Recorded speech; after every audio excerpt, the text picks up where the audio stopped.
ধলওরা গ্রাম পঞ্চায়েতের প্রধান মাননীয় ধর্ম সামন্ত মহোদয় সংবর্ধিত করছেন লক্ষ্মীকান্ত মন্ডল মহোদয়কে। সুরেন্দ্র দাস মহোদয় এভারেস্ট বিজয়ী মাননীয় লক্ষ্মীকান্ত মন্ডল মহোদয়কে সংবর্ধিত করছেন। মাউন্ট এভারেস্ট জয় করে দেশে ফিরলেন পূর্ব মেদিনীপুরের মাধুরী গ্রামের লক্ষ্মীকান্ত মন্ডল। রাজ্য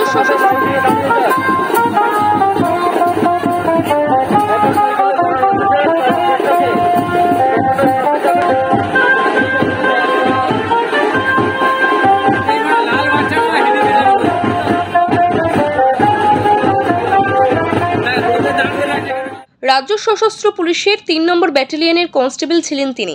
এপ্রিলের দ্বিতীয় সপ্তাহে মাউন্ট এভারেস্ট অভিযানের জন্য রওনা দিয়েছিলেন লক্ষ্মীকান্ত মন্ডল। এই অভিযানের পর গত 19শে মে তিনি জয় করেন বিশ্বের সর্বোচ্চ শৃঙ্গ মাউন্ট এভারেস্ট। এভারেস্ট জয়ের পর বিমানবন্দরে পৌঁছান লক্ষ্মীকান্ত। শুক্রবার সকালে কলকাতা বিমানবন্দরে পৌঁছানোর পর তাকে সংবর্ধনা দেন কলকাতা পুলিশের কমিশনার মনোজ ভার্মা। বর্তমানে সিপির দেহরক্ষী হিসেবে কাজ করেন লক্ষ্মীকান্ত মন্ডল। না খুব ভালো লেগেছে। সঙ্গে আর কে গিয়েছিল? সঙ্গে আমাদের ইন্ডিয়ান ক্লাইমারদের, মানে আমি যে কোম্পানিতে ছিলাম সেই কোম্পানির নাম হচ্ছে পায়োনিয়ার অ্যাডভেঞ্চার প্রাইভেট লিমিটেড। তো ও কোম্পানির সঙ্গে আমাদের ইন্ডিয়ারও 3-4টে কোম্পানি আছে। ইন্ডিয়া হেইগ আছে, বিকার অ্যাডভেঞ্চার আছে, বহুত কোম্পানিস আছে। তো আমাদের কোম্পানিগুলো বিদেশে গিয়ে তো ব্যবসা করতে পারবে না, তো ওই দেশের কোম্পানির সঙ্গে টাই আপ করা আছে। তো আমি ওই দেশের কোম্পানি সিধে পায়োনিয়ারের সঙ্গে অ্যাডভেঞ্চার কন্ট্যাক্ট করে গিয়েছিলাম। এছাড়াও আমাদের বুটস অ্যান্ড কোম্পানি ওই কোম্পানির সঙ্গে টাই আপ আছে, ওদের 36 জন ছিল।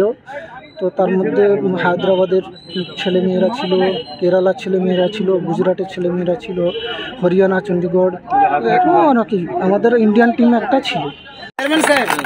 পুলিশ স্টেশনের পক্ষ থেকে সম্মানীয় আইসি মাননীয় সুভাষ চন্দ্র ঘোষ মহোদয় এই এভারেস্ট বিজয়ীকে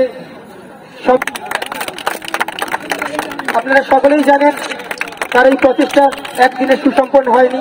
লক্ষ্মীকান্তের সাফল্যে উচ্ছ্বসিত কলকাতা পুলিশ কমিশনার সহ শীর্ষ আধিকারিকেরা তাকে শুভেচ্ছা জানিয়ে সামাজিক মাধ্যমে পোস্টও করেছেন। পূর্ব মেদিনীপুর থেকে প্রদীপ মাইতির রিপোর্ট, ওঙ্কার বাংলা।